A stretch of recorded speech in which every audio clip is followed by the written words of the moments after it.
Hello, I'm Ruth Cohn, and I want to talk to you about nothing. And you may think, wow, that sounds boring. There's nothing to say about nothing, but actually, I have a lot to say about nothing. Let me ask you this.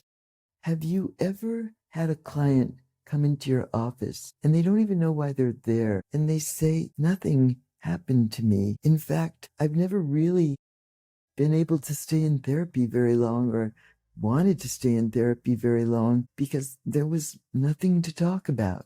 I mean, nothing happened to me. There's no reason why I should feel bad. I have nothing to complain about, except I really feel bad. Well, the word nothing began to stick in my mind because I kept hearing it, and I began to realize that they were telling me about their history of childhood neglect, and that neglect is the story of nothing and all the things that didn't happen, that should have happened, that needed to have happened, that developmentally children need. And that is what I came to understand we need to help. And that is what I became interested in studying, and have been studying and writing and teaching and working with for the last 25 years. I want to start by telling you a story. My mother died about 20 years ago, and when she did, my father was beside himself with grief. And he was a really traumatized man. He was a survivor of the Nazi Holocaust. So when my mother died, and my father was so kind of catatonic with grief, he asked my sisters and me to call everyone to let them know that my mom had died. One of the people on my list of people to call was my father's memoir writing teacher. Now, he'd been in the group for 5 years working on his memoir. Every week they'd go to group, they'd share what they had written, read it out loud to the group, and they all really knew a lot about each other's lives. So I called this woman who was the leader of the group, and I said to her, this is Ruth Cohn. I'm the daughter of Hans Cohn, and I wanted to let you know that our mom died. And she said to me, I didn't know he had a daughter. And I said, he has 3. Felt almost like a ghost. I started thinking about all the ghosts that are floating around in their parents' lives, kind of invisible. And that is another window into this subject area, which was already an important subject area to me. The world of childhood neglect, where the child is one way or another not on the parent's radar, not on the parent's screen. I want to tell you a little bit about how my journey began of working with neglect.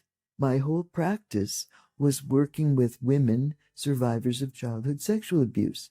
This was in the early 1990s.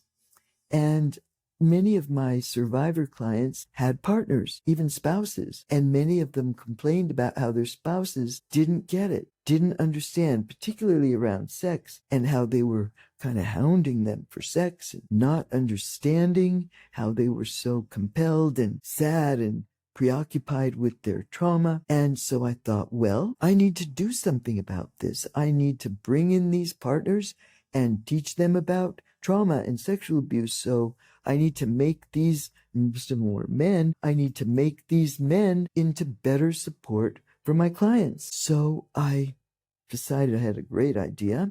I would have one-day workshops for male partners of women who had been sexually abused in childhood. So I put out my little flyer, and I got a response from 8 men. And so here I was in my office with 8 men. So 8 men and me in this little office for a whole day for me to teach them about childhood sexual abuse and what trauma recovery was like for their wives. So they come in, I get this group of men. They were really accomplished. I had a physician and an author of many books who was a professor. I had an electrician, a tech guy, all kinds of really accomplished, smart, attractive, charismatic, interesting men. So we go around the circle, as one often does in a one-day workshop, and I ask them, so tell me about yourself. They invariably, one after another, they would answer by talking about their wife. And I thought, wow, how interesting. I ask you about you, and you respond by talking about someone else. What is that? And I began to familiarize myself with this repetitive theme. There is no me. And I began to get very interested in that. And there were some really common threads that I started to see in these men that I began to put together as what I came to call over time the neglect profile. So these men, their lives were all about making the money to support the therapy, putting up with this person who had no time for them, who had no attention for them, who had no bandwidth for anything but their healing work and their big emotions and their ups and downs that I was facilitating in their therapy. And they were managing households, managing finances, supporting, children, doing all this infrastructure work that was behind the scenes of trauma therapy, and they were invisible. And I started to see, as I learned about their history, that they'd always been invisible. So I began collecting data. What I failed to mention was, at the end of the day, they were all so gripped, so compelled by being sort of pushed into talking about themselves that they asked me, can we have an ongoing group? And I thought, wow, okay. And so we started to meet every week. That group, those men, stayed together in a weekly support therapy group for 18 years. One of our members even died of cancer during that 18-year time. They became sort of like the test tube where I began to learn that neglect is traumatic in itself. And all that I knew about attachment theory became the underpinning for what became a whole vocabulary and a whole theoretical approach to working with neglect. And I want to give you something really practical to take with you as I began to put together this neglect profile. And the first one is, and I'm going to give you two really practical pieces that you can take with you. One of them is a very characteristic shrug and an urgent, almost cry, almost plea, where they'll say, I don't know what to do. There's nothing I can do. What do I do? And this profound helplessness, not knowing what to do. And that is a window into a childhood where there was nowhere to turn. There was no one to ask. But most of all, there was no other to reach out to and say, Mama, what is that? What do I do? Help me. There was none of that. Here's the trap. As helpers, what we want to do is step in and suggest things and problem solve and help them figure out what to do. And what I want you to take away with you is, and you know the story about the guy who falls into the same hole over and over and over again. Well, I fell into that hole enough times that I want you not to fall into that hole. And also, this is where you can really both spot the neglect survivor and help them very concretely, very quickly. You don't start suggesting things, even if you have brilliant ideas about what they can do, because they will be enraged. They will think, what do you think? I never thought of that. It's like the client I had who was a healthcare provider herself, really accomplished. And she also was vastly overweight. And she would go to the doctor and they would say, you just need to exercise more and eat less. And she would be enraged She would be incensed. She knew that. They will be annoyed, angry, enraged, frustrated, insulted if you suggest things, even if it sounds like that is what they're pleading for, even if you have great ideas. Here's what you do. What they're really trying to communicate to you is the desperate aloneness of that child. The desperate self-reliance that was thrust upon them way too soon, and they didn't know what to do, and they didn't know where to turn, and they felt desperate, at sea, urgency, which is what you're hearing. So what do? You validate, like, wow, that must feel awful, feeling so alone and helpless and powerless and unable. That must be miserable for you. I really get the agony that you feel. And if you can do that, giving them something they never got, which is, first of all, you're seeing, you're hearing, you're empathizing, you're understanding. That really helps. And because they're activated, they're in their trauma. They're, if you're going to use a word that I hate to use, they're triggered into their material. You're speaking to that. You're helping them with that. As you empathize with that, they settle down.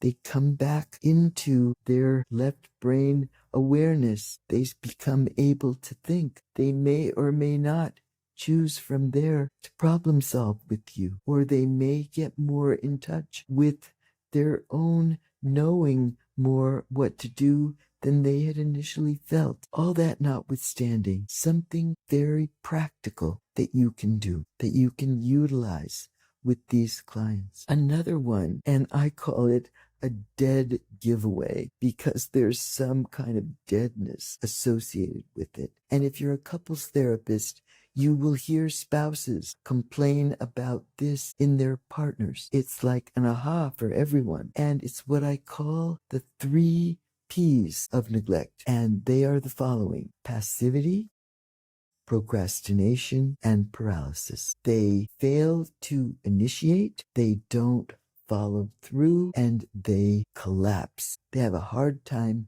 completing things, most of all in the interpersonal. And their partners complain about this, about how they're plagued with this difficulty about starting and finishing things. And you want to validate it because it makes sense in terms of the understimulated brain of the child of neglect, that the way that agency gets evolved and developed is through the resonance, through the interplay, right hemisphere to right hemisphere, of the mother's brain and the infant's brain. And when there's not enough of that, that child's brain develops under firing, too slow. So there's a kind of slowness. It shows itself in attention issues.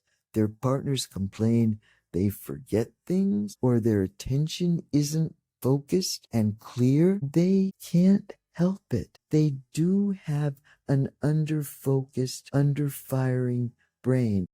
And to validate and understand that that is about lack of attention, lack of attunement, lack of mirroring, lack of resonance, lack of stimulation of the default mode network, that part of the brain where the sense of self and agency and energetic resolve to act begins to grow. And if we empathize with them, there's less shame and there's less blame from others. And it becomes the beginning of something else, where maybe there's more compassion, more understanding, and more help for this understimulated, underfiring, rather collapsed, very competent person.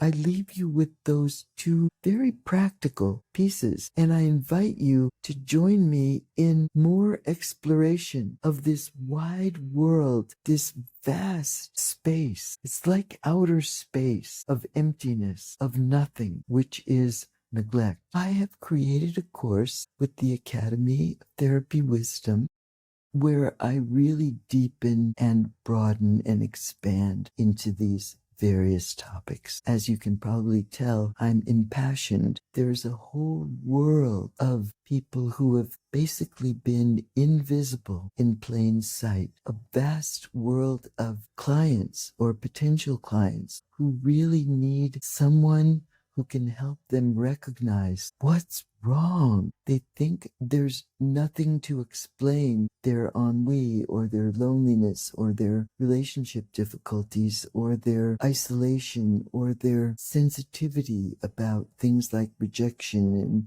criticism and abandonment. And they need people like us to recognize and to help them.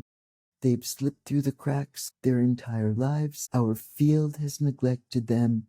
I want to help you learn to recognize them so they can come into view. They can get the help that they've never gotten, and they can get seen and heard and understood in a way they never have. And now, thankfully, in the larger world, we have a category at last of trauma-informed. We have trauma-informed psychotherapy. We have trauma-informed not only mental health, but medical health, but education, but journalism, but social justice. The whole concept of trauma and trauma-informed has permeated the culture and is part of daily vocabulary. I would like so much, my passion has become so much to do the same with neglect-informed. So I'm teaching about neglect-informed psychotherapy, and I invite you to join me in this study and in this work of the developmental trauma